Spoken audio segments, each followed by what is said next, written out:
Honorable Speaker, sir, I'm thankful to the Honorable Member.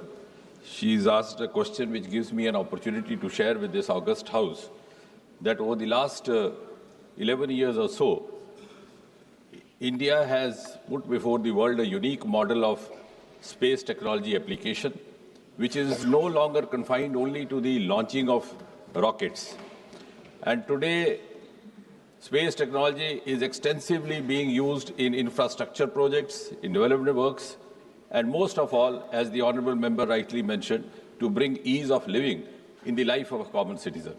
Today, space technology has entered every Indian household, and that was precisely the commitment and vision envisaged by our founding father Vikram Sarabhai, which is for the first time finding its vindication under Prime Minister Narendra Modi.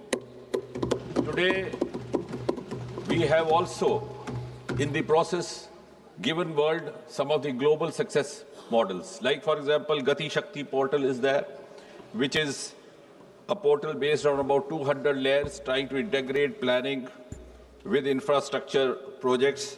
It helps in planning, it helps in monitoring, saves time, it saves money. And this has now been also acknowledged across the world.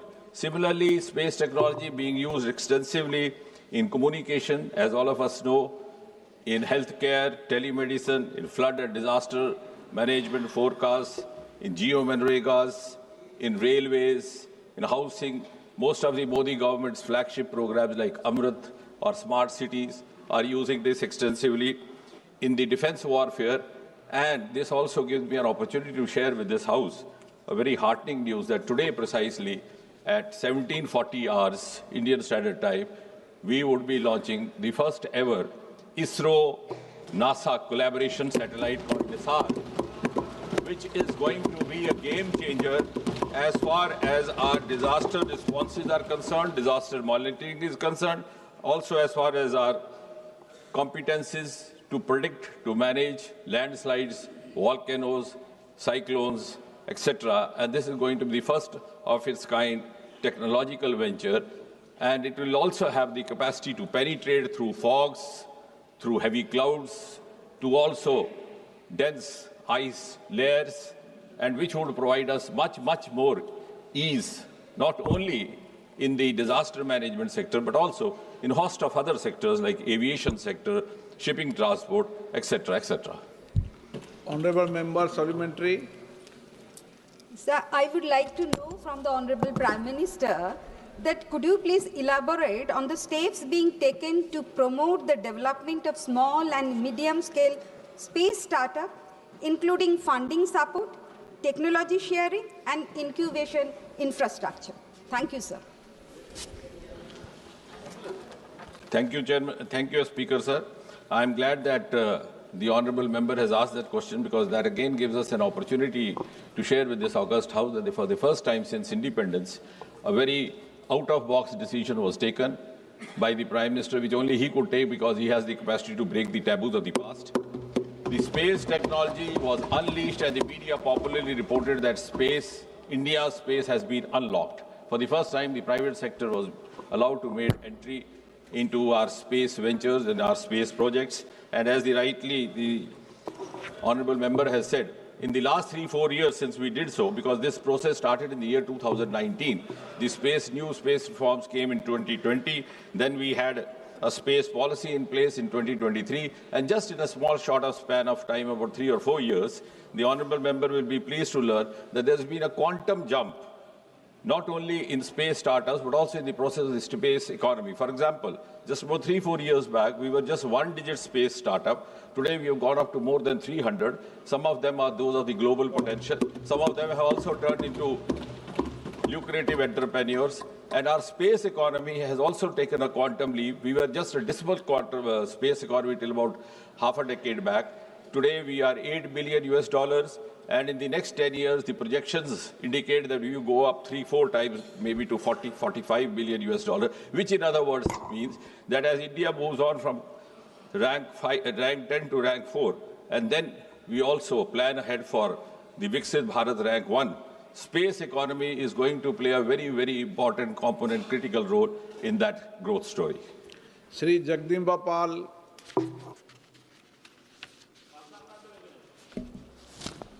अध्यक्ष महोदय, मैं अत्यंत आभारी हूँ क्योंकि पिछले दिनों हमारी साइंस टेक्नोलॉजी की कमेटी इसरो गई थी और हम लोगों ने देखा है कि जिस तरीके से अभी माननीय मंत्री जी ने विस्तार से कहा कि माननीय प्रधानमंत्री जी के नेतृत्व में, आप नहीं थे हमारे साथ, तो आप चर्चा मत जिस करो उनसे, तरीके से प्लीज। प्रधानमंत्री जी ने के नेतृत्व में आज हम चंद्रयान 3 पे आए हैं, उसके लिए मैं अपनी सरकार को बहुत बहुत बधाई देना चाहता हूँ। और इस बात की भी बधाई देना चाहता हूँ कि जिस तरीके से इसको अनलॉक किया है और बहुत विस्तार से माननीय मंत्री जी ने कहा है कि न केवल स्पेस सेक्टर में हमारी स्पेस टेक्नोलॉजी से, बल्कि मनरेगा हो, एग्रीकल्चर हो, और माननीय मंत्री जी ने कहा कि फसल कार्यक्रम के तहत 11 फसलों के लिए उस फसल का एकड़वार और फसल की पैदावार और उसका पूर्व अनुमान लगाने के लिए जिस तरीके से और चमन योजना के अंतर्गत बागवानी में किया है, तो इन सारी योजनाओं का लाभ निश्चित तौर से किसानों को मिलने वाला है। और जहां प्रधानमंत्री जी ने कहा था स्वामीनाथन की रिपोर्ट को लागू करके कि हम किसान की आय को दुगना करेंगे, इसके बाद ये जो हमारे स्पेस टेक्नोलॉजी का फायदा किसानों को मिलेगा, इसको राज्यवार में किसानों को इसको फायदा पहुंचाने क्या रोड मैप होगा, इस संबंध में मैं माननीय मंत्री जी से जानना चाहता हूं।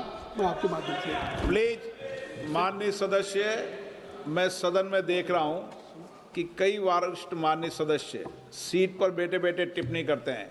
मैं फिर आपसे आग्रह करता हूं, संसद की मर्यादा को बना के रखो। आप वरिष्ठ सदस्य हैं, बैठे बैठे टिप्पणी नहीं करें। माननीय मंत्री जी। माननीय अध्यक्ष जी, आदरणीय सदस्य ने मुख्य तौर पर कृषि केंद्रित प्रश्न पूछा है। तो जैसा कि मैंने कहा कि भिन्न भिन्न क्षेत्रों में, भिन्न भिन्न सेक्टर्स में स्पेस टेक्नोलॉजी एक महत्वपूर्ण योगदान अदा कर रहा है। और यदि आप कृषि क्षेत्र की बात करें एक्सक्लूसिवली, तो जैसा उन्होंने स्वयं व्याख्या की, हमारा एक बड़ा ही सफल प्रयोग रहा है जिसका नाम है चमन। चमन अर्थात coordinated horticulture assessment and management using geo informatics, अर्थात इस स्पेस टेक्नोलॉजी के माध्यम से इस बात का अध्ययन करना कि वो ज़मीन किस प्रकार की कृषि के लिए अनुकूल है और किस प्रकार उसमें बेहतरी लाई जा सकती है। इसी प्रकार, और अभी तक ये सफल प्रयोग has been conducted on 7 different crops. इसी तरह एक डेडिकेटेड और स्पेस टेक्नोलॉजी के माध्यम से जो कृषि क्षेत्र को लेकर के हमारा एक सफल प्रयोग रहा है, उसका नाम है फसल। फसल अर्थात remote sensing data for generate crop arrays and forecasting crop products, यानी पहले से ही, क्योंकि एक इकोसिस्टम निर्माणित करके जिसमें मौसम विभाग का भी योगदान है, और ये जो स्पेस टेक्नोलॉजी के कृषि केंद्रित प्रयोग है, चाहे वो फसल प्रयोग है, चाहे वो चमन प्रयोग है, ये मिलकर के एक ऐसी इकोसिस्टम की रचना करते हैं जिसके अंतर्गत कृषि का उत्पादन भी बढ़ेगा, उसकी गुणवत्ता भी बढ़ेगी। और जब प्रधानमंत्री जी ने रखा डबलिंग फार्मर्स इनकम, वो एक whole of government, whole of science की कॉन्सेप्ट से उसके प्रति हम आगे बढ़ रहे हैं। Doctor Prabha Mallikarjun. Thank you, Speaker, sir. My question is on the human capital front. Could the government share specific data on the number of students and professionals trained under ISRO's Unnati, Respond or IARS outreach programs over the last 5 years, and how many of these are from Tier 2, Tier 3 cities or aspirational districts? Thank you, Speaker, sir. Honorable Speaker, sir, as the honorable member has placed, I think the question is prompted by the very fact that there has been a visible game change over the last 4-5 years, which were not so earlier. For example,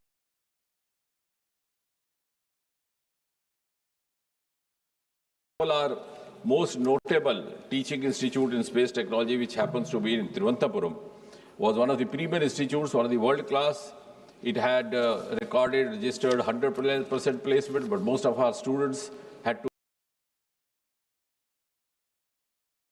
go abroad for jobs or employment. It's no longer so, partly because of what I said in the earlier question, the startups, and partly also because the extension of the space programs in India has generated a lot of job opportunities domestically. So that is one thing. We are also trying to extend our teaching facilities to the other parts of the country which were earlier confined mostly to the South India. For example,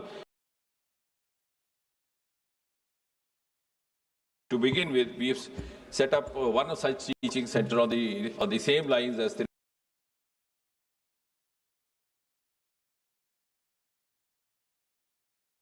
Thiruvananthapuram, in Northeast, in Agartala, in the campus of the NIIT in Tripura.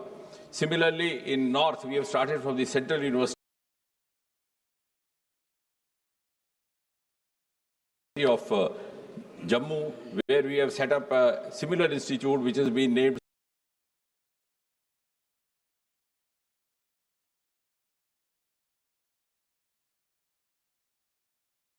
Satish Dhawan Institute, also significantly because Satish Dhawan happened to belong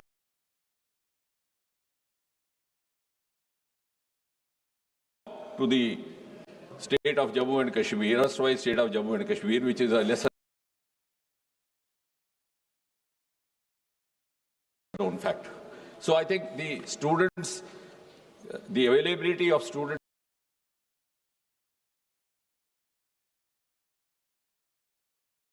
opportunities, the fellowships is also on the increase. The startup link-up is also on the increase. And we are also in the process of opening up not only new schemes, as mentioned rightly by the Honourable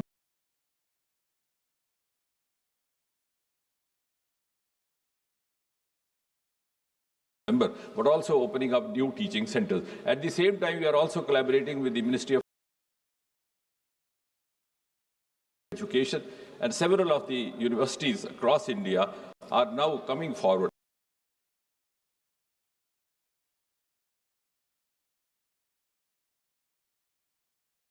And I think that one very important feature which I noticed in the last 2-3 years is that in the aerospace engineering, they have a provision of a summer training in the 3rd year of engineering. Earlier on, we had a few students coming asking for an internship in ISRO. Now we are flooded with thousands and thousands of such applications, which means that suddenly, even in the engineering streams, the priority of aerospace in IIT JEE counseling has gone up tremendously. And all this has happened in the last 3-4 years because of all those factors which have been introduced, as I mentioned earlier. अंतरिक्ष विज्ञान की उपलब्धि पर चर्चा होगी।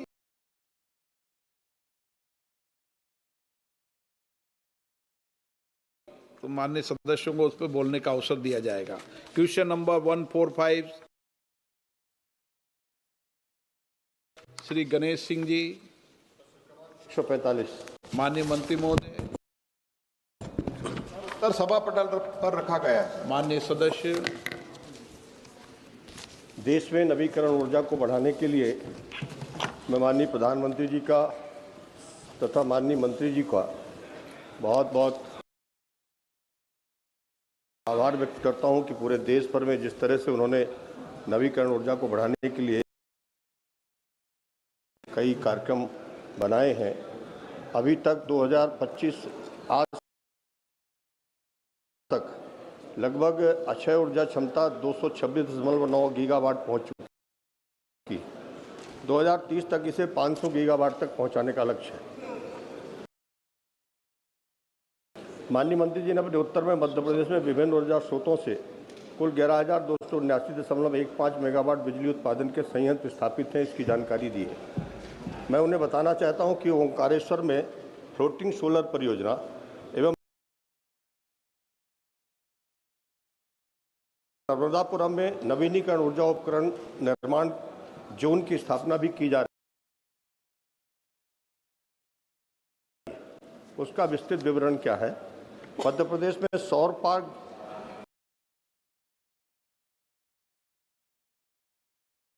4,248 megawatt क्षमता के 8 सौर पार्क स्थापित हैं, जिनमें 2608 मेगावाट बिजली उत्पादित हो रही।